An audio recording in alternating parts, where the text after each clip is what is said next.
তাফসিরের হাইসিয়তে সংক্ষিপ্তভাবে, যেহেতু এটা তাফসিরুল কুরআন মাহফিল, আমি আপনাদেরকে তাফসিরের ক্যাটাগরিতে সূরাতুদ দুহা থেকে কিছু শোনানোর চেষ্টা করব। আল্লাহ তৌফিক দেন। আমরা পড়ছি আমিন। দুহা মানে হচ্ছে আলো। যেখানে আলো থাকে সেখানে অন্ধকার থাকতে পারে। এই সূরাটিকে আল্লাহ তাআলা মুমিনের জন্য মেডিসিন দিয়ে পাঠিয়েছেন। যে মুমিন হতাশ হয়ে গিয়েছে, যে মুমিন নিরাশ হয়ে গিয়েছে, আল্লাহ এই সূরাটি যদি সে মুমিন তিলাওয়াত করে, আল্লাহ তার হতাশা দূর করে দিবে। আল্লাহ তার মনের যে দুর্বলতা আছে সেটা কাটিয়ে আল্লাহ তাকে আনন্দিত করে দিবেন। পড়েন সুবহানাল্লাহ। যেহেতু এটা তাফসিরুল কুরআন মাহফিল, তাফসির শোনারও 5টা সিস্টেম আছে। যিনি তাফসির করবেন তাকেও 5টা যোগ্যতা অর্জন করতে হবে। নাম্বার 1, যে আয়াত কিংবা সূরা থেকে তাফসির করা হবে সে আয়াত এবং সূরার বিশুদ্ধ তিলাওয়াত বক্তাকে জানতে হবে। নাম্বার 2, যে আয়াত কিংবা যে সূরা থেকে তাফসির করা হবে সে আয়াত কিংবা সূরার ব্যাকগ্রাউন্ড তথা শানে নুজুল জানতে হবে। নাম্বার 3, যে আয়াত কিংবা যে সূরা থেকে তাফসির করা হবে সে আয়াত এবং সেই সূরার শাব্দিক অর্থ সরল অনুবাদ জানতে হবে। নাম্বার 4, যে আয়াত কিংবা যে সূরা থেকে তাফসির করা হবে তার তাফসিরকে সামনে রেখে সমসাময়িক ব্যাখ্যা জানতে হবে। নাম্বার 5, তিলাওয়াতকৃত আয়াত এবং তিলাওয়াতকৃত সূরা থেকে কি শিক্ষা আমরা অর্জন করতে পারলাম সেটা এখান থেকে সারনির্যাস বের করে শ্রোতাদেরকে বুঝিয়ে দিতে হবে। এই 5টা ক্যাটাগরিতে তাফসির শুনতে হয় এবং তাফসির করতে হয়। আমরা এই তাফসিরের হাইসিয়তে 5টা পয়েন্টে আজকে সূরাতুদ দুহা থেকে সংক্ষিপ্তভাবে শুনে বিদায় নিব ইনশাআল্লাহ। এর আগে কারা কারা উঠে যাবেন দেখি তো। যারা উঠে যাবেন আপনাদের কাছে, আপনারা চাইলে উঠে যেতে পারেন, কিন্তু যারা থাকবেন আপনাদের কাছে একটা দাবি, এখানে অনেক ফাঁকা ফাঁকা মনে হচ্ছে, একটু কষ্ট করে সামনে আগায় বসেন। আমার সাথে একটু কথা বলবেন আপনারা ইনশাআল্লাহ। একটু সামনে আগায় বসেন, একটু চাইপে চাইপে বসেন। আমরা আজকের এই প্রোগ্রাম থেকে কিছু শিক্ষণীয় বিষয় নিয়ে বিদায় হব ইনশাআল্লাহ। আমার গলাতে একটু সমস্যা হয়ে গিয়েছে, তো কি হয়েছে? আমরা যেই কিতাব থেকে কথা শুনবো সেই কিতাবের মধ্যে কি কোনো সমস্যা আছে? আমরা যেই কিতাব থেকে কথা শুনবো এই কিতাব ছোট না বড়, দামি না কম দামি, হালকা না ভারী? এই কিতাব হচ্ছে দুনিয়ার সবচেয়ে দামি কিতাব। এই কিতাব থেকে যে কথা বলবে তাকেও দামি বানায় দেন কে? এই কিতাবের বয়ান যারা শুনে তাদেরকেও দামি বানায় দেন কে?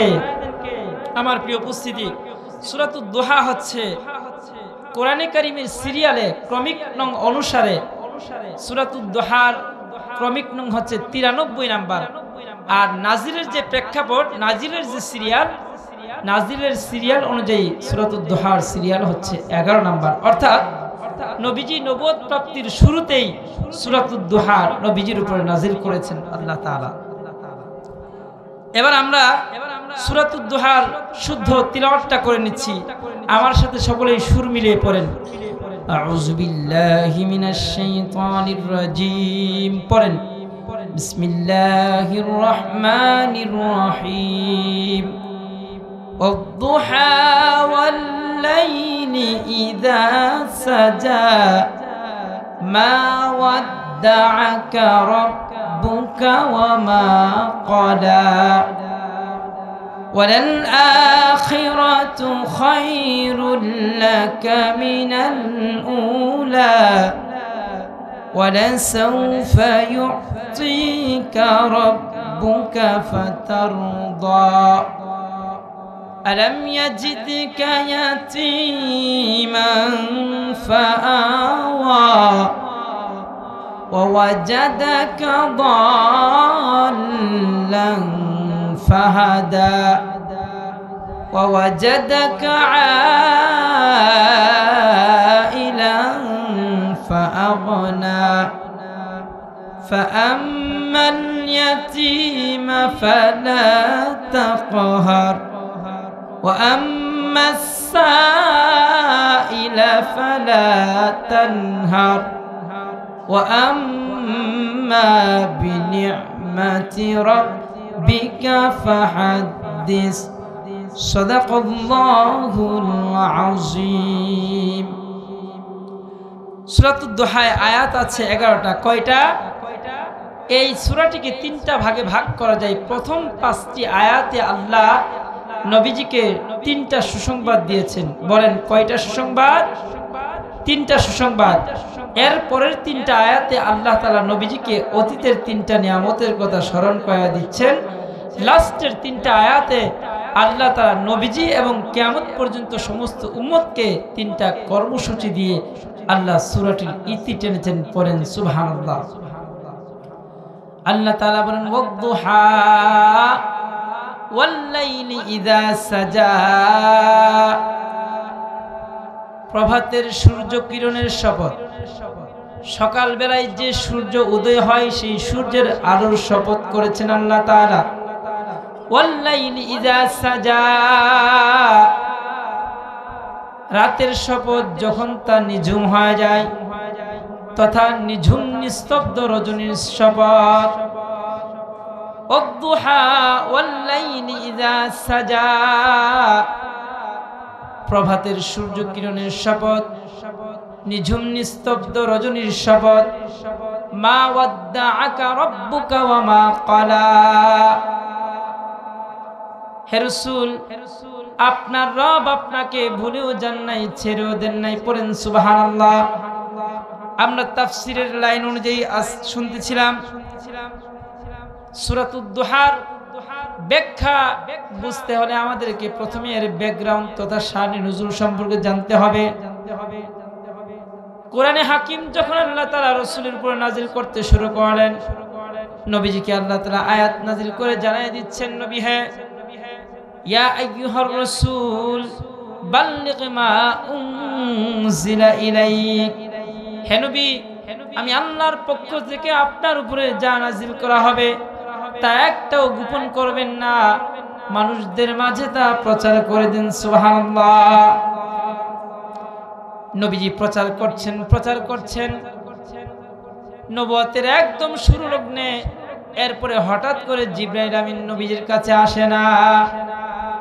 তাফসীর ইবনে কাসিরের বর্ণনা এসেছে 15 দিন, আরেক বর্ণনায় আসছে 25 দিন, আরেক বর্ণনায় এসে 40 দিন যাবত জিবরাইল আমার নবীর কাছে আসে না। এবার আমার নবীজি 40 দিন ধরে কোরআনের কথা কাউকে শোনাতে পারছে না। এবার কাফেররা, নবীজির যারা দুশমন ছিল তারা বলতেছে, মা ওয়াদ্দাআকা রাব্বুকা, মুহাম্মদ তোমার রব মনে হয় তোমাকে ছেড়ে দিয়েছে। পড়েন নাউজুবিল্লাহ। মুহাম্মদ তোমার রব মনে হয় তোমার প্রতি রাগ করেছে, তোমার প্রতি বিরূপ হয়েছেন। আমার নবীজিকে কাফেররা এরকম গালমন্দ করতেছে। আমার ভাইরা, ১৫০০ বছর আগে কোরআনের পক্ষে সঠিক কথাগুলো বলার কারণে আমার রসুলকে কাফেররা মন্দাচরণ করেছে, রসুলের বিরুদ্ধে এখানে সেখানে কুকথা প্রচার করেছে। আজকেও ১৫০০ বছর পরে কোরআনের সঠিক কথাগুলো প্রচার কারণে আলেমদেরকে জঙ্গিবাদ, মৌলবাদ বলা হয় কি হয় না? আমার প্রিয় ভাইরা, নবীজিকে কাফেররা বলতেছে, মুহাম্মদ এতদিন তো তোমার রবের কথা বলতা, কই আর কেন তোমার আল্লাহর কথা বলো না? ও বুঝতে পারছি তোমার আল্লাহ মনে হয় তোমার প্রতি রাগ করেছেন। পরে নাউজুবিল্লাহ। এমনকি আবু লাহাবের স্ত্রী উম্মে জামিল সে তো নবীজিকে বলেই ফেললো, মুহাম্মদ মা আরাকা শাইতানুক, কই তোমার কাছে যে এতদিন একটা শয়তান আসতো ওটাকে তো দেখতেছি না। পরে নাউজুবিল্লাহ। শয়তান দ্বারা সে বোঝাতে চেয়েছে যে জিব্রাইল আমার নবীর কাছে আল্লাহর কোরআন নিয়ে আসতেন, ওই জিব্রাইলকে সেই শয়তান বলে উপস্থাপন করেছে। এবার আমার নবীজি আসমানের দিকে চোখ আসমানের দিকে উঁচু করে নবীজি তাকিয়ে তাকিয়ে আফসোস করে, হে আল্লাহ কেন আমার প্রতি আর কোরআন নাজিল হচ্ছে না? আপনি কি আমার প্রতি রাগ করছেন নাকি? নবীজির হৃদয়টা ভেঙে চুরমার হয়ে গিয়েছে। কি ব্যাপার, আমার উপরে কোরআন কেন নাজিল হচ্ছে না? আমার রব কি আমার উপরে রাগ হয়েছেন নাকি?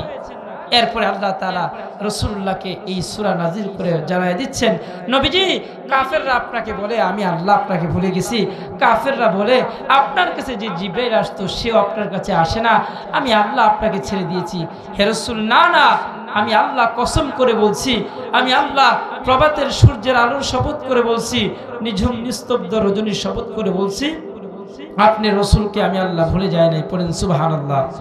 আল্লাহ বলেন ওয়াদ-দুহা ওয়াল-লাইলি ইযা সাজা মা ওয়াদ্দাআকা রাব্বুকা ওয়া মা ক্বালা। প্রভাতের সূর্যের আলোর শপথ, নিজম নিস্তব্ধ রজনীর শপথ, যখন তা গভীর অন্ধকারাচ্ছন্ন হয়ে যায়। মা ওয়াদ্দাআকা রাব্বুকা ওয়া মা ক্বালা। হে রাসূল, কাফেররা আপনাকে বলে আমি রব আপনাকে ভুলে গিয়েছি। নবী গো, আমি কেমনে আপনারে ভুলবো? আপনাকে তো নবুয়তের আগেই আমি আপনাকে ভুলি নাই। হে রাসূল, আপনি কাফেরদেরকে জানায় দেন, আপনি ওটা জেনে রাখেন আমি আল্লাহ আপনাকে ভুলেও যায় নাই, ছেড়েও দেয় নাই। সুবহানাল্লাহ। আচ্ছা, আপনারা বলেন তো, চাপায়ের মানুষ, আল্লাহর কি কসম খাওয়ার দরকার আছে? আল্লাহর কথা সত্য না মিথ্যা? তাহলে আল্লাহ কেন কসম খাইলেন? এই কথাটার গুরুত্ব বোঝানোর জন্য আল্লাহ কসম খেয়েছেন। কি গুরুত্ব? হে রাসূল, কাফেররা বলে যে আপনাকে আমি ভুলে গেছি, এই জন্য আপনি অনেক কষ্ট পেয়েছেন। নবী, কষ্ট পাওয়ার কিছু নাই। আমি আল্লাহ আপনাকে ভুলেও নাই, আমি আল্লাহ আপনার প্রতি রাগও করি নাই, আমি আল্লাহ আপনাকে ছেড়েও যায় নাই। সুবহানাল্লাহ। এরপরে আল্লাহ তাআলা বলেন ওয়ালাল আখিরাতু খায়রুল লাকা মিনাল উলা। নবীজি 2 নাম্বার সুসংবাদ গ্রহণ করেন, ওয়ালাল আখিরাতু খায়রুল লাকা মিনাল উলা। হে নবী, আপনার প্রতিটা বর্তমানের তুলনায় প্রতিটা ভবিষ্যৎ আপনার শ্রেষ্ঠ হবে, প্রতিটা ভবিষ্যৎ আপনার জন্য কল্যাণময় হবে। অর্থাৎ হে রাসূল, আজকে কাফেররা আপনার বিরুদ্ধে কথা বলে, আজকের সময় কাফেরদের আগামীর সময় হবে মুমিনদের, ঠিক কিনা? আজকের সময় ইসলাম বিরোধীদের আগামীর সময় হবে ইসলামের পক্ষের লোকদের, ঠিক কিনা? আমার প্রিয় ভাইরা, আল্লাহ তাআলা নবীজিকে বলছেন, নবীজি ওয়ালাল আখিরাতু খায়রুল লাকা মিনাল উলা। হে রাসূল, পরকাল আপনার দুনিয়ার তুলনায় শ্রেষ্ঠ হবে। আরেক ব্যাখ্যা হচ্ছে আপনার প্রত্যেকটা বর্তমানের তুলনায় প্রত্যেকটা ভবিষ্যৎ আপনার শ্রেষ্ঠ হবে। হে নবী, আজকে আপনাকে কাফেররা গালমন্দ করে, কাফেররা এটা সেটা বলে, এমন একদিন সময় আসবে আপনি কাফেরদের উপর নেতৃত্ব করবেন, আপনি কাফেরদের উপর কর্তৃত্ব করবেন। আজকে মক্কার রাজত্ব কাফেরদের হাতে। হে নবী, অচিরেই আমি আল্লাহ তাআলা এই মক্কার চাবিকাঠি, মক্কার রাজত্ব আপনার হাতে দান করব। পড়েন সুবহানাল্লাহ। আল্লাহ তাআলা রাসূলকে সান্ত্বনা দিচ্ছেন, নবীজি, দুনিয়ার জীবনে আপনার কিছু কষ্ট হবে, আপনার ধন সম্পদের কষ্ট হবে, আপনার যারা সাপোর্টার আছে তাদেরও কষ্ট হবে, আপনার সাহাবীদের কষ্ট হবে। বেঈমানরা আমার কোরআনের পক্ষে কথা বলার কারণে আপনাকে মারবে, আপনাকে পাগল টেক লাগাবে, আপনাকে এটা সেটা বলবে। হে নবী, কষ্ট পাওয়ার কোনো দরকার নাই। ওয়ালাল আখিরাতু খায়রুল লাকা মিনাল উলা। নবী হে, টেনশন নেবেন না, দুনিয়ার তুলনায় পরকাল আপনার জন্য শ্রেষ্ঠ। সুবহানাল্লাহ। যদিও এই আয়াত নাযিল হয়েছে ১৫০০ বছর আগে, কিন্তু এই আয়াতের হুকুম কিয়ামত পর্যন্ত থাকবে। আল্লাহ দুনিয়ার প্রত্যেক মুমিনদেরকে জানায় দিচ্ছেন, হে দক্ষিণ টিকুশের মানুষেরা, আল্লাহ আপনাদেরকেও জানাচ্ছেন, হে আমার দক্ষিণ টিকুশের আমার প্রিয় বান্দা বান্দিরা, কোরআনের পক্ষে থাকার কারণে তোমার দুনিয়ার জীবন যদিও কষ্টের মধ্যে কেটে যায়, আমি আল্লাহ তাআলা পরকালের জীবনে তোমার জন্য এত নিয়ামত রেখেছি, এত নিয়ামত রেখেছি, তা যেদিন তুমি দেখবে সেদিন কল্পনাও করতে পারবে না। পড়েন সুবহানাল্লাহ। কোরআনের অন্য আয়াতে আল্লাহ তাআলা বলেন, ইন্নাল্লাযীনা ক্বালু রাব্বুনাল্লাহ ثم استقاموا تتنزل عليهم الملائكة ألا تخافوا ولا تحزنوا وأبشروا بالجنة التي كنتم توعدون। আল্লাহ বলেন, যারা স্বীকার করছে আমি আল্লাহ এক, অতঃপর ঈমানের উপরে অটল আর অবিচল থাকে, আমি আল্লাহ তাআলা তাদেরকে ঘোষণা দিচ্ছি, আল্লাহ তাখাফু, আমার ওই বান্দাদের কোনো ভয় নাই, ওয়ালা তাহজানু, কোনো টেনশন নাই, ওয়া আবশিরু বিল জান্নাতিল্লাতী কুনতুম তুআদুন, আমার ওই বান্দাদেরকে হে রাসূল আপনি এমন জান্নাতের সুসংবাদ দেন যে জান্নাতের ওয়াদা আমি তাদের সাথে করেছি। বলেন সুবহানাল্লাহ। মুমিনদের দুনিয়ার জীবন কষ্টের হলেও পরকালে মুমিনদের জন্য শান্তি আছে না নাই? আজকে আপনার জন্য আজকের দিনটা কষ্টে কাটলেও কালকে আপনার সুফল দিন আল্লাহ তাআলা কালকের দিন আপনার ভালো করে দিতে পারেন কি পারেন না? কালবেলার ধনীকে যিনি বিকালবেলা ফকির বানায় দিন তিনি কে? বলেন তিনি কে? আবার সকালবেলার ফকিরকে যিনি বিকালবেলা ধনী বানায় দিন তিনি কে? আল্লাহ রাসূলকে বলছেন নবীজি 2 নম্বর সুসংবাদ নেন, ওয়ালাল আখিরাতু খায়রুল লাকা মিনাল উলা। হে নবী, দুনিয়ার তুলনায় আপনার জন্য পরকাল শ্রেয় হবে। এরপর আল্লাহ তাআলা নবীজিকে 3 নম্বর সুসংবাদ দিচ্ছেন। আল্লাহ তাআলা বলছেন, ওয়ালাসাউফা ইউতিকা রাব্বুকা ফাতারদা। আল্লাহ বলেন নবীজি, ওয়ালা সাউফা অচিরেই ইউতিকা রাব্বুকা আমি আল্লাহ আপনাকে এমন দিব, এমন দেওয়া দিব, ফাতারদা যা পেয়ে আপনি সন্তুষ্ট হয়ে যাবেন। পড়েন সুবহানাল্লাহ। এই আয়াত সম্পর্কে আমাদেরকে 10 মিনিটের মতো ইনশাআল্লাহ একটু আলোচনা শুনতে হবে। এই আয়াত দ্বারা আল্লাহ তাআলা রাসূলুল্লাহকে কি উপহার দিচ্ছেন, কি হাদিয়া দিচ্ছেন? আল্লাহ বলছেন নবীজি, ওয়ালা সাউফা অচিরেই ইউতিকা রাব্বুকা আমি আল্লাহ, আমি আপনার রব আপনাকে এমন কিছু দিব যা পেয়ে আপনি সন্তুষ্ট হয়ে যাবেন। আল্লাহ তাআলা নবীজিকে বোঝালেন। এই আয়াতের ব্যাখ্যায় হাদিসের মধ্যে এসেছে, আমার নবী একদিন হযরত ঈসা আলাইহিস সালাতু ওয়াস সালাম উম্মতের জন্য দোয়া করছেন। কোরআনে সে আয়াতটাও আছে, ওয়া ইন তুআযিবনা ফাইন্নানা ইবাদুক ওয়া ইন তাগফির লানা ফাইন্নাকা আনতাল গফুরুর রহিম।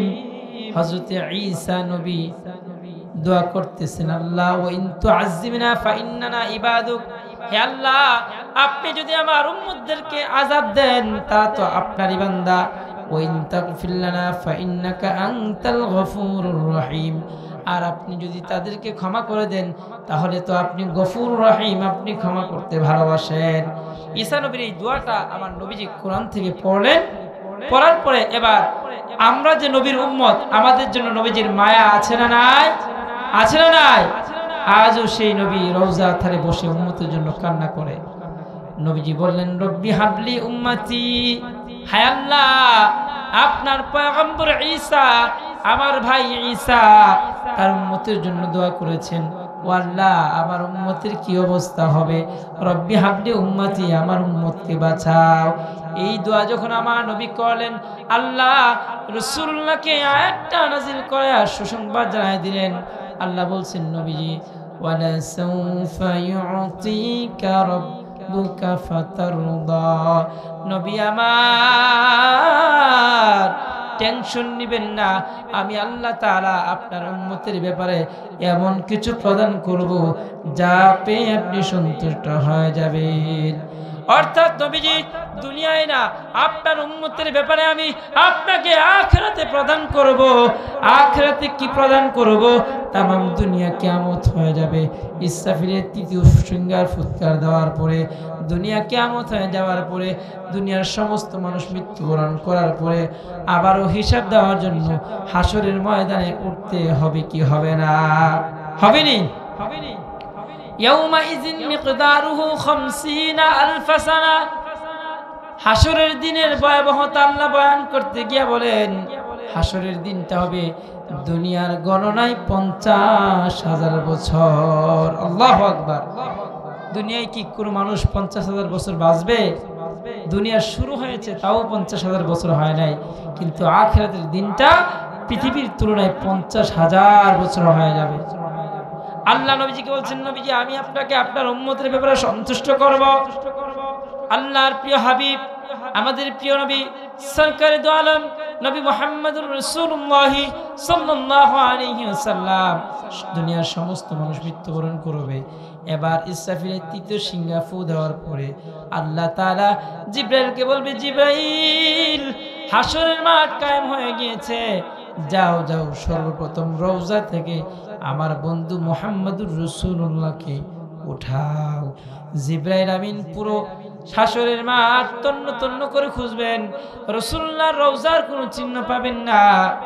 এবার তিনি ইসরাফিলের কাছে আসবেন, এসে বলবেন, ইসরাফিল, ও মিয়া, তুমি যে সিংহাই ফু দিলা, নবীর রওজা তো পায় না, আল্লাহ অর্ডার করেছেন আমার নবীকে যেন রওজা থেকে উঠায়। বলো না রে ইসরাফিল, নবীর রওজা কোথায়? ইসরাফিল বলবে, ভাই জিবরাইল, আমি জানি না নবীর রওজা কোথায়, আমার জানা নাই। মাটি নবীজিরে কোথায় রাখছে, মাটিরে জিজ্ঞেস করো। এবার জিবরাইল মাটির কাছে যাবে, বলবে, মাটিরে, আমার নবীর কই রাখছো?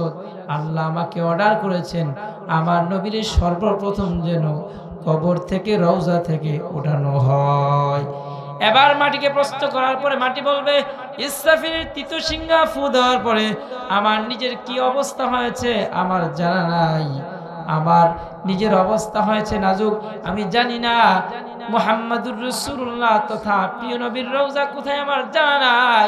এমন সময় আসমান থেকে আওয়াজ চলে আসবে, আল্লাহ ডাক দিয়ে বলবেন, জিবরাইল, আমার বন্ধুরে এরকম খুঁজতে পাইবা না, আমার বন্ধুরে যদি পাইতে চাও যাও, যা পুরো মাঠটা আবার ভালো করে খুঁজবা, দেখবা আমার রাসূলুল্লাহর রওজা বরাবর একটা নূরের আলো জ্বলতেছে, ওই জায়গাটাই হলো আমার রাসূলুল্লাহর রওজা। পড়েন সুবহানাল্লাহ। এবার জিবরাইল খুঁজতে খুঁজতে সেই আলোটা পেয়ে যাবে, ওই আলোর কাছে গিয়ে নবীজিকে লক্ষ্য করে বলবেন, ইয়া রাসূলুল্লাহ, বিজনি রব্বিক, আপনি আপনার রবের হুকুমে রওজা থেকে উঠেন। আমার নবী কবর থেকে রওজা থেকে উঠবেন। নবীজি রওজা থেকে ওঠার সময় আমার নবীর জবানে একটা শব্দ উচ্চারিত হবে, রব্বি হাবলি উম্মতি, আয়না উম্মতি, আয়না উম্মতি, আমার উম্মতেরা কোথায়, আমার দক্ষিণ টিকুশের উম্মতেরা কোথায়? ওই দিন আমার নবী সর্বপ্রথম কবর থেকে উঠবেন, এরপরে পৃথিবীর সমস্ত মানুষ উলঙ্গ অবস্থায় কবর থেকে উঠবে, সমস্ত মানুষ কবর থেকে উঠবে, সবার জবানে, সমস্ত নবীদের জবানে একটা শব্দ, সমস্ত নবীদের জবানে একটা শব্দ, ইয়া নাফসি, ইয়া নাফসি, আমার কি উপায় হবে, কি উপায় হবে? আর আমার নবীর জবানে একটা শব্দ উচ্চারিত হবে, আয়না উম্মতি, আয়না উম্মতি, আমার উম্মত কোথায়, আমার উম্মত কোথায়? সবাই নিজের চিন্তা করবে, আর আমাদের নেতা নিজের চিন্তা করবেন না, আমাদের নেতা আমাদের চিন্তা করবেন। পড়েন সুবহানাল্লাহ।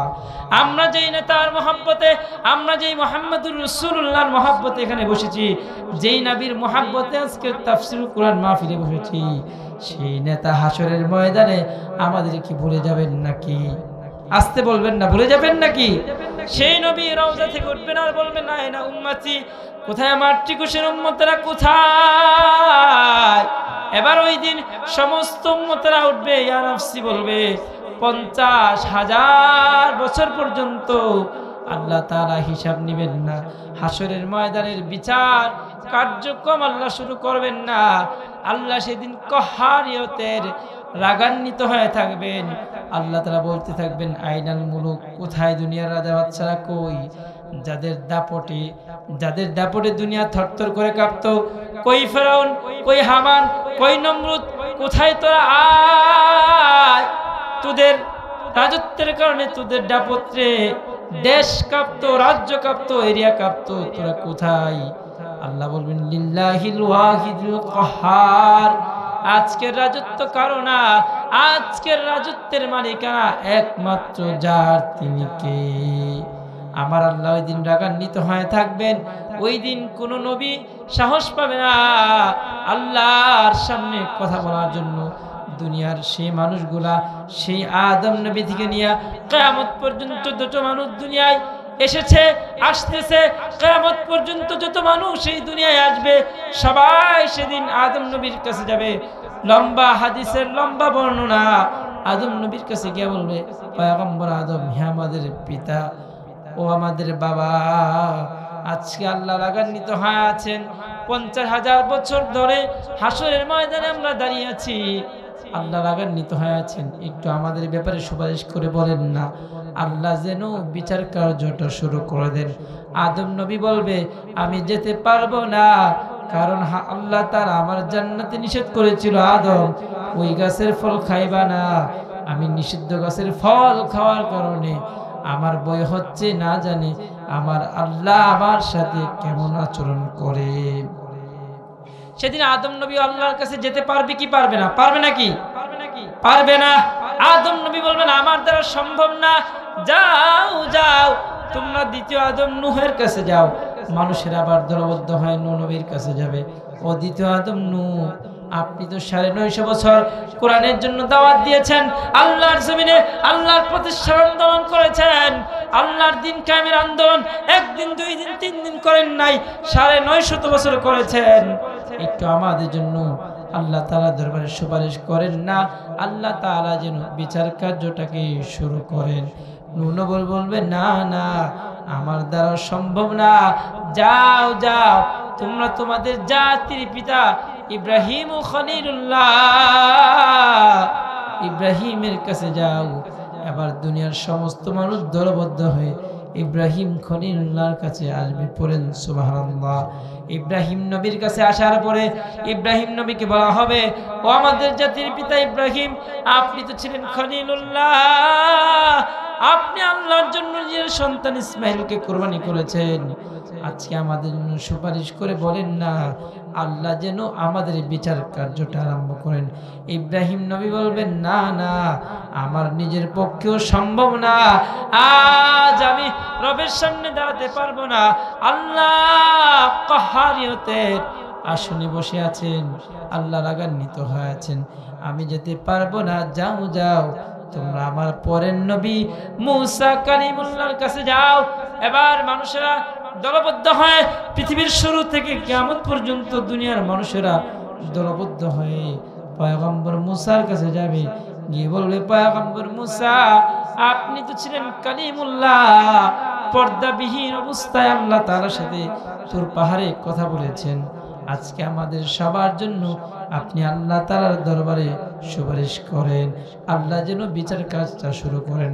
পয়গম্বর মুসা ডাক দেয়া বলবেন না না আমার দ্বারা সম্ভব না, কারণ আমি ফেরাউনের বংশের এক ব্যক্তি একটা থাপ্পড় মারছিলাম, ওই থাপ্পড় মারার কারণে সে দুনিয়া থেকে বিদায় হয়ে গিয়েছে। আল্লাহু আকবার। নবীদের শরীরে আল্লাহ এত শক্তি দিয়েছেন, 40 জন জান্নাতি পুরুষের শক্তি একজন নবীর গায়ে আল্লাহ দিয়েছেন। সুবহানাল্লাহ। আমার প্রিয় ভাই, আমার বন্ধুরা, হযরতে মুসা নবী বলবেন আমার দ্বারা সম্ভব না, আল্লাহ যদি আমাকে সেটার জন্য আজকে প্রশ্নবিদ্ধ করেন আমার জবাব দেওয়ার কোনো রাস্তা নাই। এবার তোমরা যাও আমার পরের নবী ঈসা রুহুল্লাহর কাছে যাও। এবার দুনিয়ার মানুষেরা দলবদ্ধ হয় ঈসা আলাইহিস সালাতু ওয়াস সালামের কাছে আসবেন। ঈসা রুহুল্লাহকে এসে বলবেন পয়গম্বর ঈসা, আপনাকে তো আল্লাহ তাআলা বাবা ছাড়া দুনিয়ায় পাঠিয়েছেন, আবার আল্লাহ মুহাব্বত করে ইহুদিদের, আল্লাহ মুহাব্বত করে খ্রিস্টানদের ষড়যন্ত্র থেকে আপনাকে মুক্ত করে বাঁচাইয়া প্রথম আসমানে আপনাকে উঠায় নিয়েছেন। ছোটবেলায় আপনি মায়ের কোলে কথা বলেছেন, হে ঈসা নবী আপনি আমাদের জন্য সুপারিশ করেন, আল্লাহ তাআলা যেন আজকে বিচারের কাজটা শুরু করে দেন। ঈসা নবী বলবেন না না আমার দ্বারা সম্ভব না, যাও যাও তোমরা আমার পরের নবী যার কাছে গেলে কাজ হবে, আজকে যার সুপারিশ করার অধিকার থাকবে, তোমরা সেই পয়গম্বর মুহাম্মদুর রাসূলুল্লাহর কাছে যাও। পড়েন সুবহানাল্লাহ। এবার তামাম দুনিয়ার উম্মতেরা আজকে যারা এখানে টিকুশের তাফসীরুল কুরআন মাহফিলে বসে আছেন, তারা সবাই মিলে কিয়ামতের শুরু থেকে কিয়ামত পর্যন্ত, দুনিয়ার শুরু থেকে কিয়ামত পর্যন্ত তামাম দুনিয়ার মানুষেরা দলবদ্ধ হয়ে আমার নবীর কাছে যাবে।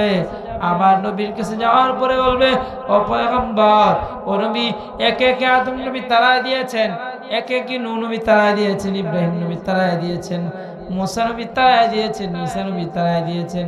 নবী গো, আপনি যদি তাড়ায় দেন আর যাওয়ার কোনো রাস্তা নাই, আজকে আল্লাহ রাগান্বিত হয়ে আছেন, আমাদের ব্যাপারে আপনি আল্লাহ তাআলার কাছে সুপারিশ করেন যেন আমার আল্লাহ তাআলা আজকে বিচারের কাজটাকে সম্পাদন করেন। বলেন সুবহানাল্লাহ। আমার নবী সেদিন বলবে, উম্মত, ও টিকুশের উম্মতেরা, আমি নবী তোদেরকে ভুলে যাব না। ওই যে 28 তারিখ 2025 সালের 28 অক্টোবর কোরআনের তাফসীরের মাহফিলে আমি রাসূলের মহব্বতে, আল্লাহর মহব্বতে, কোরআনের মহব্বতে তাফসীর শোনার জন্য বসছি। আমি নবী ওই দিনের জন্য, আমার ততটুকু মহব্বতের জন্য আমি নবী আজকে ভুলে যাব না। আমার নবী সেদিন সিজদায় পড়ে পড়ে আল্লাহ তাআলা দরবারে কান্না করবেন আর বলেন, রব্বুল আলামিন আমার উম্মতদেরকে বাঁচান, আমার উম্মতদেরকে বাঁচান। আমার নবী কান্না করবেন। যেই দুনিয়ায় থাকাকালীন আমার নবী কষ্ট পাইলে আল্লাহ সহ্য করতে পারেন নাই, আল্লাহর সাথে সাথে কোরআনের আয়াত নাযিল করে নবীর মন ভালো করে দিতেন। নবীর মন বেজার থাকলে আল্লাহ নবীর খুশি করে দিতেন। নবীরে কেউ কষ্ট দিতে আসলে আল্লাহ তার বিরুদ্ধে আয়াত নাযিল করতেন। নবীর পক্ষে কেউ অবস্থান নিলে আল্লাহ তার পক্ষে আল্লাহ কোরআনের আয়াত নাযিল করতেন। নবীর মন যেখানেই খারাপ, ওখানে নবীর মনকে ভালো করে দিয়েছেন যিনি, তিনি কে? আল্লাহ নবী সেদিন হাসরের ময়দানে সিজদায় পড়ে কান্না করবেন। আমরা যারা নবীর মহব্বতে বসেছি আমাদের জন্য আমাদের নবী সেদিন কান্না করবেন। আল্লাহ ডাক দিয়ে বলবেন, নবী আমার কান্না করবেন না। হে হাবিব, কান্না করার দরকার নাই। ইরফা রাসাক, নবী আপনি মাথা উঠান। ওয়াশফা তুশাফা, সুপারিশ করতে থাকেন। আজকে যার জন্য সুপারিশ করবেন আমি নবী, আমি আল্লাহ তাআলা। হে নবী, আপনার সুপারিশের কারণে যার ব্যাপারে সুপারিশ করবেন আমি আল্লাহ তাকে জান্নাতের মেহমান বানায় দিব। সুবহানাল্লাহ। ওই দিন নবীর সুপারিশ আমরা পেতে চাই কি চাই না? কারা কারা চান দুটো হাত তুলে আল্লাহকে দেখান। আমার নবী ডাক দেয়া, আমার নবী সেদিন সিজদা থেকে মাথা উঠাবেন আর আল্লাহ তাআলাকে বলবেন, আল্লাহ যদি আপনি আমি রাসূলকে সন্তুষ্ট করতে চান তাহলে আমি রাসূল আমার একটা উম্মত বাকি থাকতে, জান্নাতে যাওয়ার বাকি থাকতে আমি নবী সন্তুষ্ট হব না। আমার আল্লাহ বন্ধুর মন রক্ষা করার জন্য বলবেন, নবী আমি দুনিয়াতেই তো আপনাকে জানাই দিয়েছিলাম ওয়ালা সাউফা ইউতিকা রাব্বুকা ফাতারদা, ওচিরে আমি আল্লাহ আপনাকে এমন কিছু দান করব যা পেয়ে আপনি সন্তুষ্ট হয়ে যাবেন। নবী আপনার উম্মতের ব্যাপারে আপনি চাইছেন একটা উম্মত বাকি থাকতে জান্নাতে যাবেন না। যান যান, আজকে যার ব্যাপারে আপনি মুখ খুলবেন আমি আল্লাহ তার 7 গুণ মাফ করব। তার জীবনে যত অপরাধ আছে সমস্ত অপরাধগুলোর পরিসমাপ্তি ঘটাইয়া আমি আল্লাহ তারে জান্নাতের মেহমান বানায় দিব। সুবহানাল্লাহ। তাহলে রাসূলুল্লাহ এই অপশনটা দুনিয়ার জন্য রাখেন নাই, এটা পরকালে আমরা যারা নবীজির মহব্বতে নবীজির জন্য রক্ত দিব, কোরআনের জন্য জীবন দিব, এটা রাসূল আমাদের জন্য রেখে দিয়েছেন। সুবহানাল্লাহ। তাহলে আল্লাহ তাআলা নবীজিকে কি বলছেন? ওয়ালা সাউফা ইউতিকা রাব্বুকা, নবীজি দুনিয়ার জীবনের তুলনায় পরকাল আপনার জন্য শ্রেষ্ঠ। আমি আল্লাহ অচিরেই আপনাকে এমন কিছু দান করব, দুনিয়াতেও দান করব, পরকালেও দান করব, যা পেয়ে আপনি এমন সন্তুষ্ট হবেন যার উপরে আর সন্তুষ্ট হতে পারে না। তাহলে প্রথম 5টা আয়াতে নবীজিকে 3টা সুসংবাদ দিলেন। এরপরের 3টা আয়াতে আমরা আসি। এরপরে আল্লাহ বলেন, ওয়াজাদাকা আইলান ফাআগনা الضحى والليل إذا سجى ما ودعك ربك وما قلى وللآخرة خير لك من الأولى ولسوف يعطيك ربك فترضى ألم يجدك يتيما فآوى। এরপরে আল্লাহ বলেন, আলাম ইয়াজিদকা ইয়াতীমান ফাআওয়া, স্মরণ করেন যখন আমি আপনাকে এতিম পেয়েছি, এতিম পাওয়ার পরে আমি আল্লাহ আপনাকে ভালো আশ্রয়ের ব্যবস্থা করেছি। সুবহানাল্লাহ। আল্লাহ নবীজিকে বোঝাচ্ছেন প্রতিটা আয়াত নবীজির জন্য সুসংবাদ, প্রতিটা আয়াত মুমিনের জন্য সুসংবাদ। আল্লাহ বলছেন, নবীজি নবুয়ত দেওয়ার পরে আমি আল্লাহ আপনাকে ভুলি নাই। আমি আল্লাহ আপনার ওহীর যে ধারাবাহিকতা ছিল সেটা কয়েকদিন বন্ধ রেখে আপনাকে বিশ্রাম করার সুযোগ দিয়েছি। কেননা ওহী যদি প্রত্যেক দিন আপনার উপর নাজিল হতেই থাকে, ওহীর যে ভারী আছে, ওহীর যে ওয়েট আছে সেটা আপনি বহন করতে পারবেন না। নবীজি এই জন্য আমি 40 দিন কিংবা 25 দিন কিংবা 15 দিন ওহী বন্ধ রেখে আপনার রেস্টের ফয়সালা করে দিয়েছি, আপনাকে একটু বিশ্রাম নেওয়ার সুযোগ দিয়েছি, যেন আপনি এই বিশ্রামের পরে পরিপূর্ণভাবে আবার দিনের কাজে আঞ্জাম দিতে পারেন। হে রাসূল, এই বিশ্রাম দেওয়ার কারণে কাফেররা আপনাকে এটা বলে সেটা বলে অপবাদ দেয়। নবীজি, আমি আল্লাহ আপনাকে ভুলেও যায় নাই, ছেড়েও দেয় নাই। পরকাল আপনার জন্য দুনিয়ার তুলনায় শ্রেষ্ঠ হবে। অচিরেই আমি আল্লাহ আপনাকে আপনার উম্মতের ব্যাপারে এমন কিছু দিব যা পেয়ে আপনি সন্তুষ্ট হয়ে যাবেন। এরপরে বলেন, নবী আপনি একটু স্মরণ করে দেখুন তো, নবুয়তের আগেও তো আমি আল্লাহ আপনারে ভুলে যাই নাই। পড়েন সুবহানাল্লাহ। আলাম ইয়াজিদিকা ইয়াতীমান ফাআওয়া। নবীজি স্মরণ করেন যখন আপনি এতিম ছিলেন। আলাম ইয়াজিদকা ইয়াতীমান ফাআওয়া, তিনি কি আপনাকে এতিম পান নাই, অতঃপর আপনার জন্য আশ্রয়ের ব্যবস্থা করেন নাই? আল্লাহ বলেন, নবীজি আমি আল্লাহ তো আপনাকে এতিম পেয়েছি, এরপরে আমি আল্লাহ তাআলা আপনার আশ্রয়ের ব্যবস্থা করেছি। তাহলে যারা এতিম তাদের আশ্রয়ের ব্যবস্থা যিনি করেন তিনি কে? আজকে যারা আমরা দুনিয়ায় এতিম, এতিম বলতে আমাদের পক্ষে দুনিয়ার শক্তি নাই, সামর্থ্য নাই, কিন্তু আমরা যারা আল্লাহর প্রতি ঈমান আনয়ন করেছি, আমাদের নেতাও ১,৫০০ বছর আগে দুনিয়া থেকে বিদায় হয়ে গিয়েছে, আমাদের পক্ষে কে আছেন বলেন? কে আছেন? আল্লাহ বলেন, নবী আপনাকে আমি এতিম পেয়েছি, এরপরে আমি আল্লাহ আপনার আশ্রয় ব্যবস্থা করেছি। কেমন এতিম পেয়েছি? তাফসীর ইবনে কাসিরের বর্ণনায় আমার নবীজি দুনিয়ায় আসার আগে নবীজির বাবা দুনিয়া থেকে বিদায় হয়ে গিয়েছেন। আমার নবী দুনিয়ায় আসবেন, নবীজির মায়ের ঘরে আলো নাই। নবীজির মা আমেনা আফসোস করে বলতে লাগলেন, হায় আজকে আমার একটা সন্তান দুনিয়া আসবে, আমার সন্তান জন্মগ্রহণ করবে, আমার ঘরে আলো নাই। জান্নাতি 4 জন মহিলা যেদিন আমার নবী দুনিয়ায় আগমন করবেন, জান্নাতি 4 জন মহিলা নবীর মারে এসে সালাম জানাই যে আমেনা তুমি বড় ভাগ্যবান, তোমার গর্বে দুনিয়ায় আগমন করবে বিশ্ব জাহানের প্রধান অতিথি। পড়েন সুবহানাল্লাহ। নবীজির মারে 4 জন জান্নাতি মহিলা সুসংবাদ জানায় দিয়ে গেলেন। নবীজির মায়ের গর্ভে নবীজি দুনিয়া আগমন করলেন। আগমন করার পরে আমি সংক্ষেপে শেষ করব। আমার নবী আস্তে আস্তে বড় হচ্ছেন।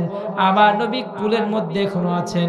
নবীজির মা বলেন, আমার সন্তানের পিতা তথা আব্দুল্লাহ যদি দুনিয়ায় বেঁচে থাকতো, তাহলে আমার সন্তান মুহাম্মদের জন্য কত খেলনার ব্যবস্থা করে দিত, এটা এনে দিত, সেটা এনে দিত, বাজার থেকে দোকান থেকে এটা সেটা কিনে দিত, তার জন্য খেলার জিনিস কিনে দিত। আল্লাহ বলেন, আমেনা তোমার স্বামী থাকলে তোমার সন্তানকে কি এনে দিত? মক্কার বাজার থেকে সামান্য কোনো খেলনা এনে দিত।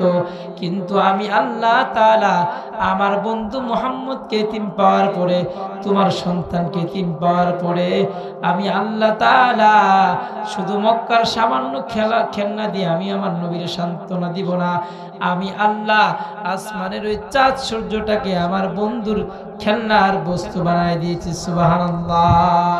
কিভাবে? নবীজির চাচা হযরতে আব্বাস রাদিয়াল্লাহু তাআলা আনহু বলেন, ও ভাতিজা জানুনি আমি কেন মুসলমান হয়েছি? নবী বলেন, না চাচা আমি জানি না। আব্বাস রাদিয়াল্লাহু তাআলা আনহু বলেন, ভাতিজা আমি তাকায় দেখতাম যখন তুমি ছোট, যখন তুমি শুয়ে থাকতা, কথাবার্তা এখনো বলতে পারো না। ও ভাতিজা আমি তাকায় দেখতাম তুমি যে খেলা করতা, হাতগুলাকে এভাবে নাচাইতা, এদিক সেদিক ঘুরাইতা। আমি আব্বাস তাকায় দেখতাম তোমার হাতের ইশারায় আসমানের চন্দ্র সূর্য, আসমানের চাঁদ এদিক সেদিক যাইতো। তুমি যদি ডান দিকে ইশারা করতা, চারটা ডান দিকে যাইতো, বাম দিকে যদি ইশারা করতা মুহাম্মদ, বাম দিকে চারটা চলে যাইতো। মুহাম্মদ যে আমি সেদিন বুঝতে পারছি তুমি দুনিয়ার সাধারণ কেউ না, তুমি হচ্ছ বিশ্ব মহাসভার সভাপতি। আমি সেদিন বুঝতে পারছি তুমি একজন নবী হবে। আমি অপেক্ষায় ছিলাম কবে তুমি নবুয়তের দাওয়াত প্রকাশ করবা, আর আমি চাচা, আমি আব্বাস তোমার দাওয়াতে সারা দিয়ে মুসলমান হয়ে যাব। সুবহানাল্লাহ। তাহলে আমার নবীকে এতিম পাওয়ার পরে আল্লাহ তাআলা নবীর জন্য আশ্রয়ের ব্যবস্থা করেছেন কিনা? আল্লাহ বলেন, নবী আমি 6 বছর বয়স পর্যন্ত আপনার মায়ের কাছে আশ্রয়ের ব্যবস্থা করেছি। মা দুনিয়া থেকে বিদায়, আমি আল্লাহ আপনার দাদার কাছে 2 বছর আশ্রয়ের ব্যবস্থা করেছি। আপনার দাদাও দুনিয়া থেকে বিদায় হয়ে যাবে। এরপরে টানা 40 বছর আপনার চাচা খাজা আবু তালেবের কাছে আপনার আশ্রয়ের ব্যবস্থা করেছি। সুবহানাল্লাহ। নবীজি কেমন এতিম ছিলেন? নবীজির মতো এতিম দুনিয়াতে কেউ নাই। নবীজির বাবা তো দুনিয়ায় আসার আগেই বিদায় হয়ে গেছে। দুনিয়ায় আইসা কথাবার্তা বলতে শিখছে, খেলাধুলা করতে শিখছে, এমন টাইমে মা দুনিয়া থেকে বিদায় হয়ে গেছে। নবীজি সাল্লাল্লাহু আলাইহি ওয়াসাল্লাম ছোটবেলায় খেলাধুলা করতে যেতেন। বিকালবেলা সমস্ত বাচ্চাদের বাবা এসে বাচ্চাদেরকে কুলে করে নিয়ে যেত। আমার নবী মাঠের কর্নারে বসে বসে একদিন কান্না করতেছে। হায়, বাচ্চাদেরকে বাবারা এসে কুলে করে নিয়ে যায়, আমার বাবা তো আসে না। আমার যদি বাবা বেঁচে থাকতো আমিও তো আমার বাবার কুলে উঠতে পারতাম, আমার বাবাও তো আমার কাঁধে করে নিয়ে যাইতো। এদিক দিয়া নবীর মা আমেনা আমার নবীজির খুঁজে খুঁজে হয়রান। নবীজির মা আমেনা রাস্তা দিয়া আসতেছে, মাঠের দিকে আসতেছে, মানুষদেরকে জিজ্ঞেস করতেছে, এই মোহাম্মদ নামের একটা বাচ্চা দেখছো নাকি? গায়ের রং এরকম। লোকেরা বলে, না না, মোহাম্মদ নামের কাউরে চিনি না, তবে একটা বাচ্চা দেখছি মাঠের কর্নারে বসে বসে কান্না করতেছে, আব্বু আব্বু বলে। নবীজির মা দৌড়ায় গিয়া নবীজির কাছে গেলেন, নবীজির মাকে জড়ায় ধরা নবী কান্না করেন, বলেন, মা। বাচ্চারা তাদের বাবার কুলে উঠে বিকালবেলা চলে যায়, বাবারা তাদেরকে আইসক্রিম কিনে দেয়, কাঁধে করে নিয়ে যায়, কুলে করে নিয়ে যায়। আমারও তো মনটা চায় যেন আমি আমার বাবার কুলে উঠি। মা বলো না আমার বাবা কোথায়? নবীর মা আমেনা বলে, বাবা মুহাম্মদ, তোমার বাবা দুনিয়ায় নাই, ওই যে সিরিয়ায় ব্যবসা করতে গিয়েছিলেন, আসার পথে ইন্তেকাল করেছেন, লাশটা পর্যন্ত মক্কায় আনতে পারে নাই। ওই যেখানে ইন্তেকাল করেছেন লোকেরা তারে ওই জায়গার মধ্যেই দাফন করে দিয়েছেন। নবীজি নবীজির মাকে নিয়ে চললেন, বাবার কবর দেখলেন। বাবার কবর দেখার পরে নবী আবার মক্কায় বেক করতেছেন। পথিমধ্যে নবীজির মা অসুস্থ হয়ে গেলেন, বুকে প্রচন্ড ব্যথা। নবীজির মা উম্মে আইমানকে ডাক দিয়া কয়, উম্মে আইমান বোন আমার, আমারে নামাও। উম্মে আইমান নবীজির মারে নামালেন। নবীজির মা শুয়ে পড়লেন, উম্মে আইমানের হাতে নবীজির হাত দিয়া বললেন, উম্মে আইমান, আমার মন বলে আমি মক্কা পর্যন্ত যেতে পারবো না, আজকের পরে আর তোমাদের সাথে সাক্ষাৎ হবে না। আমার পুত্র মোহাম্মদকে তোমার হাতে দিয়ে গেলাম, কোনোদিন মা হারার অভাব বুঝতে দিও না। আর আমার শ্বশুর আব্দুল মুত্তালিবকে সালাম জানাইবা, আর আমি বিদায় হয়ে গেছি এই সংবাদ আমার শ্বশুরকে দিবা। নবীজির মা বিদায় হয়ে গেলেন। নবীজি এমন এতিম হয়ে গেলেন, নবীজি আফসোস করতেছেন আর কান্না করতেছেন, হায় আমার মতো এতিম বুঝি দুনিয়ায় নাই, আমার বাবারে হারায় ফেললাম, বাবার কবর দেখতে এসে মারেও হারায় ফেললাম। নবীজি আবার দাদার কাছে গেলেন, দাদার বুকে জড়ায় কান্না করলেন। দাদা 2 বছর নবীজিকে পাললেন। এরপরে চাচা আবু তালেব 40 বছর নবীজিকে পাললেন। এই টোটাল বিষয়টাকেই আল্লাহ নবীজিকে বলছেন, নবীজি আপনি ছিলেন চূড়ান্ত এতিম, আপনার মতো এতিম কেউ ছিল না। এরপরে আমি আল্লাহ আপনাকে উত্তম অভিভাবকের ব্যবস্থা করে দিয়েছি। আবু তালেবের মতো ব্যক্তি নিজের সন্তানদের চাইতে বেশি আদর যত্ন করে আপনাকে লালন পালন করেছেন। আলাম ইয়াজিদকা ইয়াতীমান ফাআওয়া, নবীজি স্মরণ করেন যখন আপনি এতিম ছিলেন, এরপরে আমি আল্লাহ আপনাকে এতিম পাওয়ার পরে আপনার উত্তম আপনাকে লালন পালনের ব্যবস্থা করে দিয়েছি। আলাম ইয়াজিদকা ইয়াতীমান ফাআওয়া ওয়া ওয়াজাদাকা দাল্লান ফাহাদা। এরপরে আল্লাহ বলেন, নবীজি আপনি হিদায়াতের পথ চিনতেন না, সঠিক পথ কোনটা চিনতেন না, সঠিক পথ খুঁজতেছিলেন। আমি আল্লাহ তাআলা আপনাকে কোরআন নাযিলের মাধ্যমে হিদায়াতের পথ দান করেছি এবং এই হিদায়াতের পথের রাহবার আমি আল্লাহ আপনাকে বানায় দিয়েছি। পড়েন সুবহানাল্লাহ। কোরআনের ভিন্ন আয়াতে আল্লাহ বলেন, মা কুনতা তাদরি মাল কিতাবু ওয়ালাল ঈমানু ওয়ালাকিন জাআলনাহু নূরান নাহদি বিহি মান নাশাউ মিন ইবাদিনা ওয়া ইন্নাকা লাতাহদি ইলা সিরাতিম মুস্তাকিম। এর ব্যাখ্যা অন্য জায়গায় বলেন, মা কুনতা তাদরি মাল কিতাব ওয়ালাল ঈমান, নবীজি আপনি কিতাব চিনতেন না, কোরআন কি জিনিস সেটা আপনি জানতেন না, চিনতেন না, এবং ঈমান কি জিনিস সেটাও আপনি জানতেন না। আমি আল্লাহ হেরা গুহায় কোরআন নাযিলের মাধ্যমে আপনাকে আমি আল্লাহ জান্নাতের সঠিক পথ দেখায় দিয়েছি। পড়েন সুবহানাল্লাহ। একথা থেকে বোঝা যায় যারা কোরআন পেয়েছে, কোরআন চিনেছে, কোরআন বুঝেছে, তারা কেমন যেন জান্নাতের সঠিক পথ পেয়ে গেছে। আর যারা কোরআন পাওয়ার পরেও কোরআন থেকে বিমুখ, কোরআনের বিরুদ্ধাচরণ করে, কোরআনের বিরুদ্ধাচরণ করে, কোরআনের মাহফিলগুলো হতে দেয় না, কোরআনের বক্তাদেরকে, কোরআনের আলোচকদেরকে জবান বন্ধ করে দিতে চায়, তারা কেমন যেন কোরআন পাওয়ার পরেও হতভাগ্যদের অন্তর্ভুক্ত হয়ে গিয়েছে। তারা হাসরের ময়দানে নবীর সুপারিশ পাবে না। আল্লাহ বলেন, নবীজি ওয়াজাদাকা দাল্লান ফাহাদা, আমি আল্লাহ আপনাকে পথহারাদের মধ্যে পেয়েছিলাম, তথা আপনি সঠিক পথ খুঁজতেছিলেন, আমি আল্লাহ আপনাকে সঠিক পথের ফয়সালা কুরআন নাজিলের মাধ্যমে দেখায় দিয়েছি। এরপর আল্লাহ তাআলা নবীজিকে বলেন, ওয়াজাদাকা আইলান ফাআগনা, নবীজি আপনাকে কি তিনি গরিব পান নাই? এরপরে কি আপনাকে তিনি ধনী বানান নাই? আমাদের নবী ধনী ছিলেন না গরিব ছিলেন? নবীজির ঘরের চতুর্পাশে ছিল খেজুর গাছের ছাউনি, খেজুর পাতার বেড়া, কলা পাতার বেড়া দিয়ে আমার রসুল জীবনটা কাটায় গেছেন। অথচ রসুলকে বলা হয়েছিল, হে রসুল, আপনি যদি চান উহুদ পাহাড়টা স্বর্ণ হয়ে আপনার পিছনে ঘুরঘুর করে ঘুরবে। আমার নবী বলেন, না না, আমি রসুল গরিব অবস্থায় দুনিয়ায় থাকতে চাই, গরিবদের সাথে আবার হাসরে উঠতে চাই। সুবহানাল্লাহ। কারণ আমার রসুল যদি দুনিয়ায় ধনাঢ্যতাকে বেছে নিতেন, তাহলে পৃথিবীর যারা উম্মত গরিব আছে তারা হাসরের ময়দানে বলতে পারতেন, রসুল গরিবের দরদ কি বুঝবে, আমার রসুল তো ধনী ছিলেন। এই জন্য নবীজি ধনাঢ্যতাকে এখতিয়ার করেন নাই, পছন্দ করেন নাই। নবীজি আমার আপনার মতো গরিবী হালতটাকে বেছে নিয়েছেন। সুবহানাল্লাহ। আল্লাহ এটাই বলছেন, নবীজি আলাম ইয়াজিদকা ইয়াতীমান ফাআওয়া ওয়া ওয়াজাদাকা দাল্লান ফাহাদা ওয়া ওয়াজাদাকা আইলান ফাআগনা। ও নবী, আমি আল্লাহ আপনাকে গরিব পেয়েছি, এরপরে আমি আল্লাহ আপনাকে রিজিক দিয়েছি, ধনী বানিয়েছি, সম্মানজনক অর্থের ব্যবস্থা করে দিয়েছি।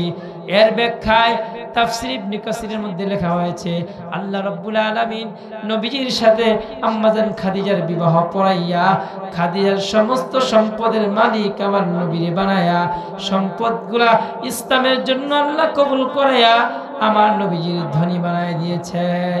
আম্মাজান খাদিজার সাথে যখন নবীজির বিবাহ হয়, তখন মক্কার সবচেয়ে বড় বিলিয়নিয়ার, মক্কার সবচেয়ে বড় ধনী মহিলার নামটা ছিল খাদিজা। খাদিজা রাদিয়াল্লাহু তাআলা গরিব ছিলেন না ধনী ছিলেন? নবীজির সাথে বিয়ে হওয়ার পরে নবীজিকে বলছে, ইয়া রাসূলুল্লাহ, ওই কাফেররা আপনাকে গরিবের বেটা গরিব বলে, ওই কাফেররা আপনাকে ইতিম বলে। হে নবী, আমি খাদিজার যত সম্পদ আছে সমস্ত সম্পদের মালিক আমি আপনাকে বানায় দিলাম। আজকের পরে মক্কার কোনো কাফের আপনাকে গরিব বলতে পারবে না। আল্লাহ এটাই বোঝাতে চাইলেন, সমস্ত মানুষের জন্য আল্লাহ 3টা কর্মসূচি দিচ্ছেন। কয়টা কর্মসূচি? আমাদের আজকের আলোচনার মূল পয়েন্ট এই 3টা বিষয়। আমরা এই 3টা পয়েন্ট শুনে ইনশাআল্লাহ মুনাজাতের মাধ্যমে আজকের তাফসীর থেকে বিদায় নিব ইনশাআল্লাহ। আল্লাহ তাআলা নবীজিকে বলছেন, فأما السائل فلا تنهر ألم يجدك يتيما فآوى ووجدك ضالا فهدى ووجدك عائلا فأغنى فأما اليتيم فلا تقهر। নবীজি 1 নম্বর কর্মসূচি, ফাআম্মাল ইয়াতীমা ফালা তাকহার, ইতিমের সাথে আপনি খারাপ আচরণ করবেন না। তাহলে উম্মতের প্রতি, নবীর প্রতি আল্লাহর 1 নম্বর আদেশ কি? এতিমের সাথে খারাপ আচরণ করা যাবে? কথা বলে না, যাবে নাকি? ফাআম্মান ইয়াতীমা ফালা তাকহার, হে নবী, এতিমের সাথে খারাপ আচরণ করবেন না। কারণ এতিমের সাথে খারাপ আচরণ করে যিনি আপনার প্রতি অসন্তুষ্ট হবেন তিনি কে? এতিমের সাথে খারাপ আচরণ করা যাবে না। আমার বাংলাদেশে এমন অনেক চাচা আছে, বড় ভাই বিদায় বেলা ভাতিজার চাচার হাতে বুঝাই দিয়ে গেছে, বাইরে আমি দুনিয়া থেকে বিদায় হয়ে যাচ্ছি, ওই যে কানসার বাজারে অমুক মার্কেটে 2টা ফ্লট আছে, আমার সন্তান যেদিন বড় হয়ে যাবে ওই ফ্লটগুলার দলিল আমার সন্তানরে বুঝাই দিবি। এবার চাচা কি করছে, ভাতিজার বড় ভাইয়ের রেখে যাওয়া ভাতিজার নামের সেই প্লট দিয়ে ব্যবসা বাণিজ্য করে বড়লোক হয়ে নিজে বিল্ডিং এর মালিক হয়েছে, নিজের সন্তানদেরকে শিক্ষিত বানাইছে। এবার ভাতিজা যখন বড় হতে চলেছে, ওই ভাতিজা বড় হওয়ার আগেই, বোঝার আগেই ঘাট ধাক্কা দিয়ে তাদের বাড়ি থেকে তাদেরকে বের করে দেয় কি দেয় না? আছে নাই? তাদের ব্যাপারে আল্লাহ বলেন, ইন্নাল্লাযীনা ইয়াকুলুনা আমওয়ালাল ইয়াতামা যুলমান ইন্নামা ইয়াকুলুনা ফি বুতুনিহিম নারা ওয়া সায়াসলাউনা সাঈরা। আল্লাহ বলেন, এতিমের মাল যারা অন্যায়ভাবে ভক্ষণ করে তারা যেন মাল খায় না, তারা যেন তাদের পেটের মধ্যে আগুন ঢুকায়। পড়েন নাউযুবিল্লাহ। এতিমের মাল কত বড় ভয়ঙ্কর! আল্লাহ এতিমের মালকে আগুনের সাথে তুলনা করেছেন। এরপর আল্লাহ বলেন, ওয়াসায়াসলাউনা সাঈরা, অচিরেই আমি আল্লাহ তাদেরকে জাহান্নামে ঢুকাবো। কাদেরকে? যারা এতিমের সাথে খারাপ আচরণ করে, যারা অন্যায়ভাবে এতিমের মাল ভক্ষণ করে। আমরা কি এতিমের মাল ভক্ষণ করব? এতিমদের প্রতি জুলুম করব নাকি? এক সাহাবী নবীজির দরবারে আসলেন, এসে বললেন, ইয়া রাসূলুল্লাহ, আমার চোখে পানি নাই, অন্তরে কোনো দরদ নাই। নবীজি আমারে এমন একটা আমলের কথা বলেন যে আমল করলে আমার অন্তরে মায়া আসবে, আমার চোখ দিয়ে পানি আসবে। এমন মানুষ আমাদের সমাজে আছে না নাই? চোখে পানি নাই, দোয়া করলে অন্যরা কান্নায় বেহুশ, কিন্তু তার কান্না আসে না। তো নবীজির কাছে আসার পরে নবীজি বলছেন, সাহাবী তোমার মেডিসিন হলো। আমি হাদিস থেকে আপনাদেরকে শোনাচ্ছি। সাহাবীকে আল্লাহ নবী বলেন, ইরহামিল ইয়াতীম, তুমি এতিমের প্রতি দয়া করো। ওয়ামসাহ রাসাহু, এতিমের মাথার উপর হাত বুলায় দাও। ওয়া আতইমহু মিন তুআমিক, এতিমকে তুমি তোমার খাবার থেকে এতিমকে খাওয়াও। তালিনু কলবুক, তোমার হৃদয় নরম হয়ে যাবে। ও তুদরাকু হাজাতুক, আল্লাহ তোমার প্রয়োজনগুলোকে মিটায় দিবেন। পড়েন সুবহানাল্লাহ। তাহলে এতিমের প্রতি সদয় হলে, এতিমের সাথে ভালো আচরণ করলে কয়টা ফায়দা? দুইটা ফায়দা। বলেন কয়টা ফায়দা? দেখেন আল্লাহ নবীজির কি বলছেন, নবী আপনি এতিম ছিলেন, আমি আল্লাহ আপনাকে আশ্রয় দিয়েছি, অতএব সাবধান, এতিমের সাথে কিন্তু আচরণ করা যাবে না। অনেক মানুষ একসময় দরিদ্র ছিল, পরে অর্থ সম্পদের মালিক হয়ে বড়লোক হয়ে গরিবদের সাথে খারাপ আচরণ করে, আছে না নাই? তারা অতীতকে ভুলে যায়। তাদের ব্যাপারে আল্লাহ তাআলার ভৎসনা, তাদের ব্যাপারে আল্লাহ তাআলার পক্ষ থেকে কঠিন আযাবের, ভয়ঙ্কর আযাবের বার্তা আছে। এই জন্য নবীজিকে বলছেন, নবীজি আপনারা এতিম ছিলেন, সাবধান, অতীতকে ভুলে যায়েন না। আমি আল্লাহ আপনাকে আশ্রয় দিয়েছি, হে রাসূল আপনি ভুলে যায়েন না, আপনি এতিমের প্রতি সদয় হবেন, এতিমের সাথে খারাপ আচরণ করা যাবে না। আর যদি ৫-৭ মিনিট এর মধ্যে শেষ করি, আপনাদের কোনো আপত্তি আছে? আর ৫-১০ মিনিট বসা যাবে তো ইনশাআল্লাহ? তাহলে বলছেন আমি শেষ করে দিচ্ছি ইনশাআল্লাহ ৫ মিনিটের মধ্যে। ফাআম্মাল ইয়াতীমা ফালা তাকহার, নবীজি এতিমের সাথে আপনি খারাপ আচরণ করবেন না। ওয়া আম্মাস সাইলা ফালা তানহার, কোন ভিক্ষুক যদি আপনার কাছে এসে চায়, কোন সাইল যদি আপনার কাছে এসে কোনো কিছু চায়, আপনি তাদেরকে সাবধান, ধমক দিবেন না। অনেকের কাছে ভিক্ষুকরা আসলে ধমক দিয়া দেয়। ভিক্ষুকরা কষ্ট পেলে আল্লাহ কষ্ট পায়। ভিক্ষুক যদি আপনার নামে বদদুয়া করে, আপনার জীবনের মোড় কিন্তু ঘুরে যাবে। এই জন্য ভিক্ষুককে ধমক দেওয়া যাবে নাকি? কিন্তু দুর্ভাগ্য হচ্ছে, আমার বাংলাদেশের দুর্ভাগ্য যে ঢাকা শহর সহ যত বড় বড় শহরগুলো আছে, ওই শহরগুলোতে অরিজিনাল ভিক্ষুক আপনি চিনবেন না, ভিক্ষুকদেরকে দিয়ে ব্যবসা করানো হয়। হয় কি হয় না? এই জন্য সঠিক ভিক্ষুক চেনে তাদেরকে দিবেন। তাদের যদি আপনি যদি পারেন, তাদেরকে ৫০,০০০ টাকা দিয়ে একটা ভ্যান কিনে দিবেন, যেন তারা এই ভিক্ষাবৃত্তি ছেড়ে তারা যেন কর্মস্থলে একটা কর্ম ফিরে পায়, তারা যেন একটা কর্ম করে ছেলে মেয়েদেরকে নিয়ে সংসার করে খেতে পারে। এই জন্য আল্লাহ বলছেন, নবীজি ভিক্ষুকের কোনো ধমক দিবেন না, সাবধান, কারণ আমি আল্লাহ তাআলা আপনার যত প্রয়োজন আছে সব প্রয়োজন মিটাই দিয়েছি। অতএব কেউ যদি আপনার কাছে এসে তার প্রয়োজনের কথা বলে, আপনিও তার প্রয়োজন মেটানোর চেষ্টা করবেন।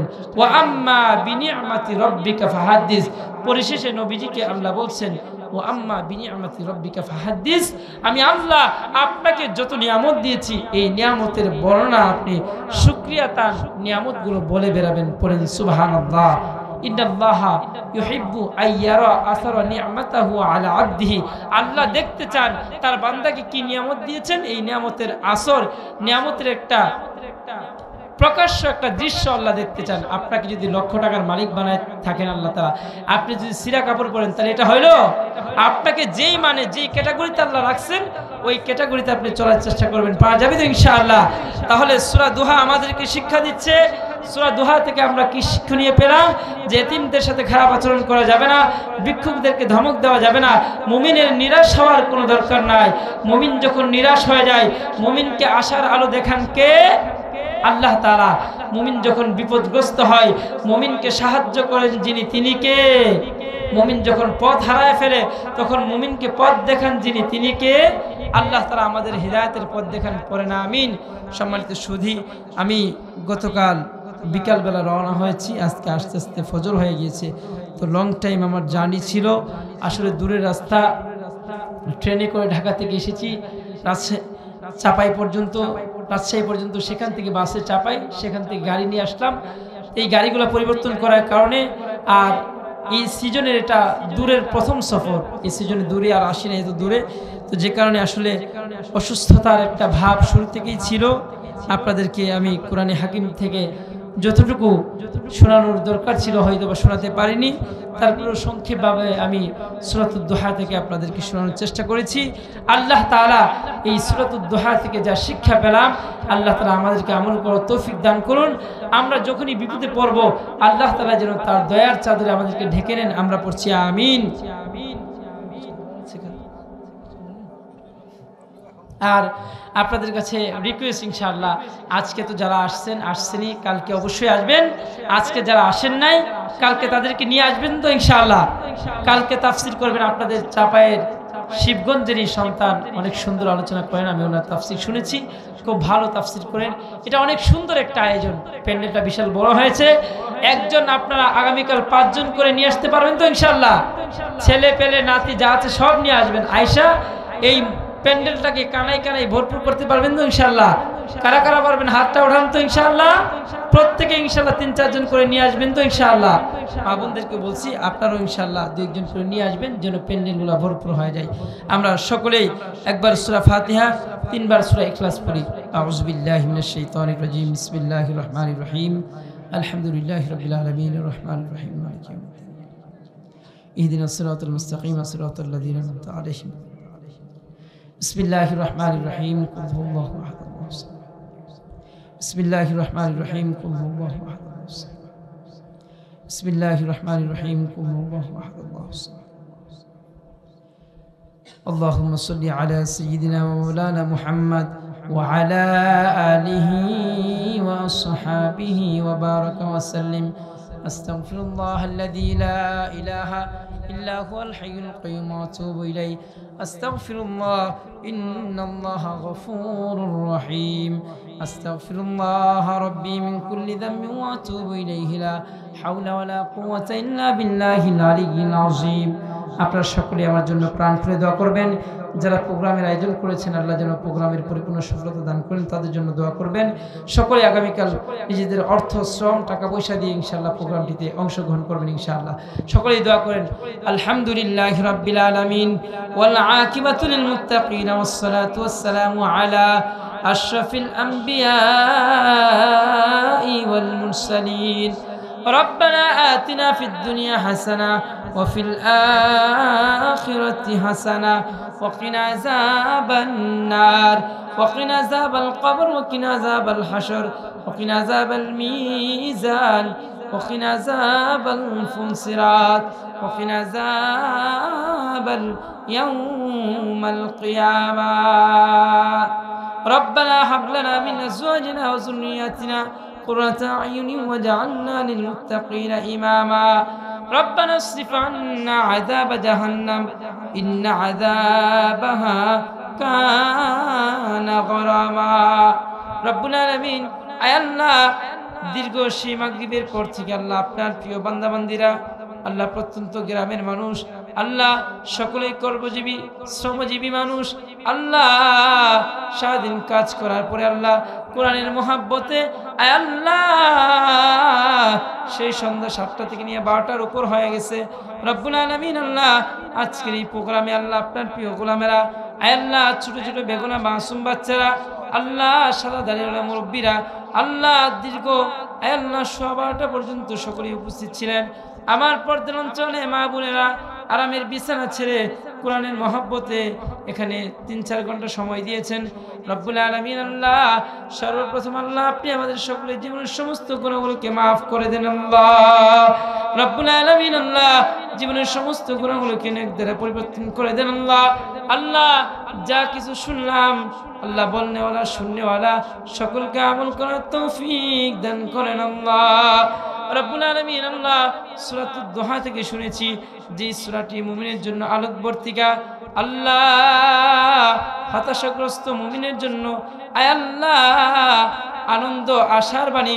রব্বুল আলামিন আল্লাহ, এই সূরার আলোকে আল্লাহ যা শিক্ষা পেলাম রব্বুল আলামিন আল্লাহ, আমরা যেন সমস্ত বিপদে আপনার কাছে ফিরে আসতে পারি তৌফিক দান করেন রব্বুল আলামিন আল্লাহ। আমরা যেন এতিমদের সাথে ভালো আচরণ করতে পারি তৌফিক দান করেন আল্লাহ।